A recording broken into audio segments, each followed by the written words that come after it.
across jurisdiction, in the sense that the King Solomon could meet them directly, everybody, all 270,000 workers, he could meet personally when he would distribute the wages.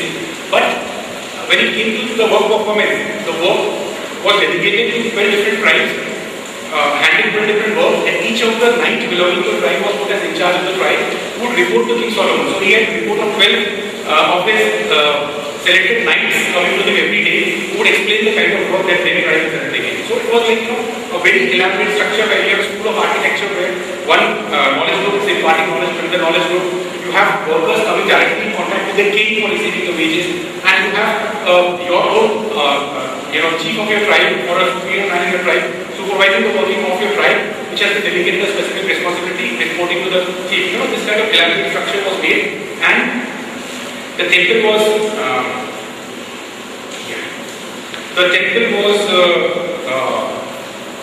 another stroke of genius was in the southeast corner of the temple, a huge reservoir which could store 45 levels, and each level, now I think I'll try to put it here. Side rooms, each having 30 rooms. So there were 90 rooms in here. This was the entrance to the side rooms, and one would climb through the winding stairs to the side rooms and come to the porch, which was at the front of the temple, and this was the sacred central of the temple. And this is the east, this is west, this is south, and this is north. The entry to the side rooms was from the southern side. So this was the whole plan which was made up. The water was here, and so on. And this was a huge porch and a big sacred center inside. And so these were 90 rooms for convenience and a big temple here. I think with this idea, when you listen to the ritual in the lodge, things will become even more interesting for you. So, and Hiram was murdered. This I am not quoting from the Bible. The Bible does not speak about, the Old Testament does not speak about the murder of Hiram. This further from this we get into Masonic rituals. Now, the question is, the Bible does not speak, where do we get this part of the ritual? When the researchers have done research, they found that the murder of Hiram, which was not central to the king, had continued by way of an oral tradition in Jerusalem and in the tribes that prevailed those days, and people who inherited, people who bequeathed the material from knowledge from those tribes continued to use it as an oral tradition before basically adopted it as a central Masonic theme. So there is a slight divergence, there is a slight extension from the material found in the Bible in the Masonic literature, where we come across the situation of the death of Master, which is a proven fact based on the oral tradition. The traditions have continued for long, and which was ultimately codified in the Masonic ritual through different organizations, which I will be talking about later. So this is how it all developed. The temple was completed in 960 BC. King Solomon summoned all the tribes of Israel, and the Ark of Covenant, which was in Zion, was in a tabernacle, was shifted to the Sanctum Sanctorum of the temple, and there was to celebrate, there was a sacrifice of 23,000 cattle and 120,000 sheep, right from the Bible. Temple stood at its place for 400 years in all its majesty. And it was later, after 400 years, it was destroyed by King Nebuchadnezzar. I think some ritual we speak about this also. Of Babylon in 586 BC. 50 years later, so the temple was completely destroyed in 586 BC, and we talk about the destruction of the temple. Use that word esoterically and symbolically for the purpose of building the rituals in the lodge. And then 50 years later, King Cyrus of Persia captured Babylon, and he released the Hebrews, and the new temple work was undertaken under the direction of Zerubbabel, which was completed in 500 same site, the temple destroyed was again rebuilt in 515 BC. It remained so for almost 400 or 500 years. Ultimately, the temple was plundered again. It was plundered many times during the 400, 500 year history. But finally, it was reconstructed in 64 AD, over 500 years later. Finally, Romans destroyed it around 80 AD, where it was completely destroyed. And what remains now is just the Wailing Wall, which you have visited. So I think the Masonic history now you are able to place properly. And the Wailing Wall is the only remnant of King Solomon's temple that exists. The guide will take you to some other place and tell you that this is the Masonic temple. No, it's not so. That is the only remaining thing that remains from that temple. And so that's why Wailing Wall is so sacred to Muslims, Christians and Jews. All the three communities, being the Abraham's symbol, being the site of Abraham sacrifice, being the place where the Masonic temple was there, and so on. So that becomes a common minding, and I think with this I will explain it properly. So Solomon's reign lasted for 40 years, and those 40 years he built an institution which not only built the most magnificent and the best temple in the world, but created a tradition which has survived for 2,800 years in the form of Freemasonry, if we take it as the Masonic origin, and it still continues to build, and we continue to use that lesson as a big moral example, as a central theme of Freemasonry, and continue to hold that to our heart. So this, the wisest of the wise built a system which I would say, none has been able to destroy. The physical temple would have been destroyed. The temple in a heart and the temple in a mind still remains forever and will continue to remain forever.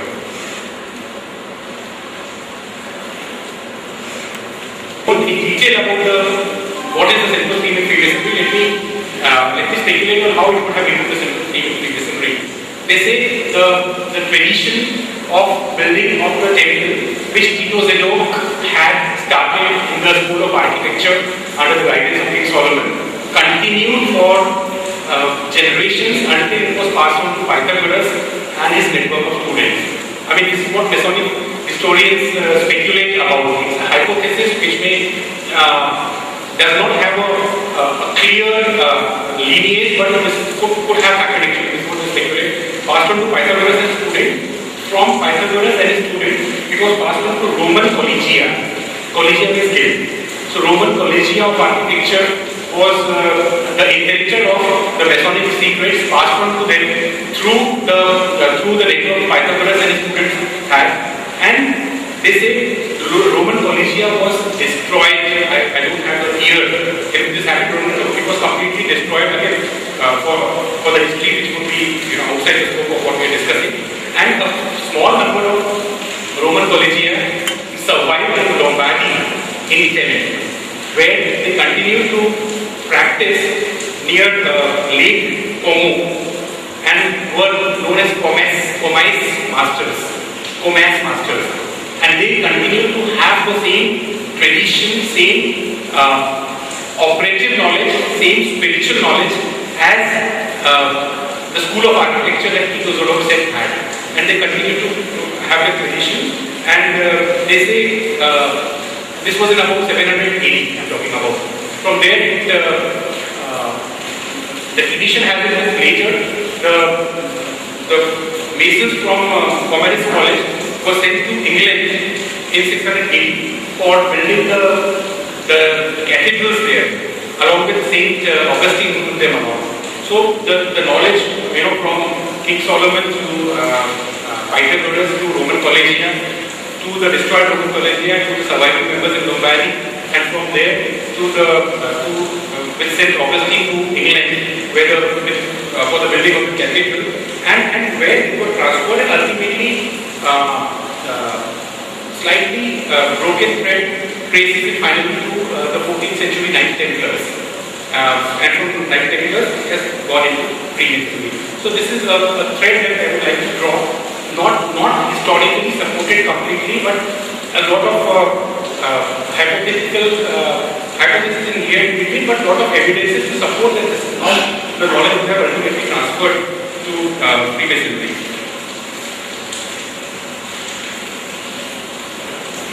The ancient history of Freemasonry, but moving further in 14th century, the Knight Templar origin, which I think those who have seen Da Vinci Code, or those who have read Da Vinci Code, or those who have read Lost Symbol by Dan Brown, would very easily relate to this. And a book called Born in Blood, The Lost Secrets of Freemasonry, became a very popular book, which where the author, who is a non-Mason, argues that the central theme of Freemasonry should have been Knight Templar rather than King Solomon's Temple. King Solomon's Temple is the spiritual part, he says.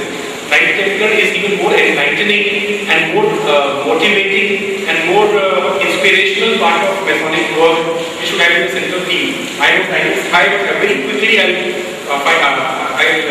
sum up a theme which may take hard for us to explain. Knight Templar, Order of Knight Templar was started by in the year 1118 AD by Sir Phaleron, and Knight Templar were based in Mount Moriah in Jerusalem, and they were the forerunners, or they were predecessors of what is the modern banking system. In the sense that when they would help the pilgrims who would go for the crusades and provide them food, security, shelter, and even money, in the sense that somebody from Italy or somebody from England going to Jerusalem would deposit the money in the English office of Knight Templars, would be given a coded receipt. जैसा हवाला हम लोग करते हैं, same kind of situation. Give a coded receipt. The receipt that pilgrim would take to Jerusalem, meet the Templars, give them the receipt, and they would know from the encryption they would know how much money is due to this person, and money would be handed over to that person. So this is how the banking system started actually, and they developed an intricate code, encrypted language, so that nobody could decrypt what was written on the paper, and it carried the exact message to be given, to be passed on to the recipient, who would immediately take it as a check and honor that check and give the money to that person. The banking system that they started grew so big over a period of time that it became bigger than most of the countries in the world. It became a bigger financial power than most of the countries in the world, and at one point in time they started lending money to king in France, who was quite broke at this point in time. The name of the king was Philip, the king of France. So they started lending money because they had so much of money now in their proposal. The floating money, people give them money and people take it from them later. Some of them don't reach, unfortunately, they die on the way to the struggle to reach those places. Some of them don't claim the money. Some of the money would lie with them floating because it's not yet claimed. And with this money they started building a banking system which grew so big it was as powerful as any government. And at this point in time they started lending money to the governments, and King of France at one point in time was so indebted to Knight Templars that his whole equity was eroded, so to say. He had absolutely no, it was bankrupt. The government had gone bankrupt. At this point in time, the king had a very impious design and idea, and he in connivance with the Pope Clement V, he convinced the Pope that this was an order which was actually anti-Christ. This was a satanic order which who were practicing certain strange anti-Christ rituals, and he convinced the Pope to ban this order so that he doesn't have to pay money back to the order. And it was on 13th of October 1307, Friday the 13th. I think we all know Friday the 13th as an ominous day. The movie Omen and other movies keep talking about Friday the 13th as a very ominous, a very bad day. It started from this. On Friday the 13th, suddenly they received an order that the order was illegal, and the Templars were started up, and they started butchering and killing all the Templars who came across. The Templars fled. They moved away to whatever places they could. Some of them went to Portugal and formed the Order of Christ. Some of them went to Spain and formed the Order of Montesa. Some of them went to Scotland, where they could flourish without any inhibition, because the King of France had already, the King of Scotland had already been disowned by the Vatican Church. So he he had, they could flourish very easily in Scotland. And England, they got tacit support from the king. So while the king in England tried to impose the order, he did it reluctantly and was indirectly supporting the Knight Templars, because everyone knew that Knight Templars were pious people who had a very pious design and were there to protect the temple and had no other ulterior motive. They say when they fled, they took away lots of Masonic, lots of Templar secrets that had been inherited by them through the lineage of King Solomon that I'm talking about. They took away with them, was kept in the secret for later. Some of the adventure-loving historians have even tried to motivate people to dig into the Holy Land to find out if there is there could be cases, casks containing the material. Lots of other things have speculations have emerged out of that. But the fact is that they just withered away, went to different places. The material belongings of Templars was given away to Knight Hospitallers, which was a parallel body, but a very small body, but they were asked to take care of the resources, and lots of serious allegations were put against Templars. One of them was that they worship a talking head called Baphomet, whom they have found at Mount Moriah while digging. The Grand Master Demole, I think this price sounds familiar to a lot of us. US, there is a big order for Demoles, which is meant for the young children of Freemasons. So the Demole was the Grand Master of Knight Templar in those days, and he was butchered and he was burned to the stake. And while he was being killed, it was in 1314 or something, 1309 or something. So when he died, he cursed the king and the pope that within a year both of them were to die, and he proved prophetic. The pope died in 4 months' time, and the king Philip died in 8 months' time. And so the history goes on. So this is a very interesting part of history, and they say that Knight Templars organize themselves as different orders in different countries of the world. In Scotland, they continue to flourish because the king did not restrict their movement, and they continue to ultimately merge in the order of Freemasons or form the order of Freemasons when the time was appropriate. This is how the lineage gets continued.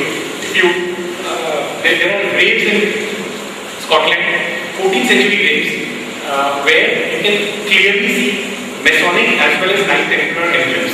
You can very easily see the emblems on the epitaph and the emblem there, which belongs to both the Masons and the Templars on the same tombs. So it clearly gives a historical evidence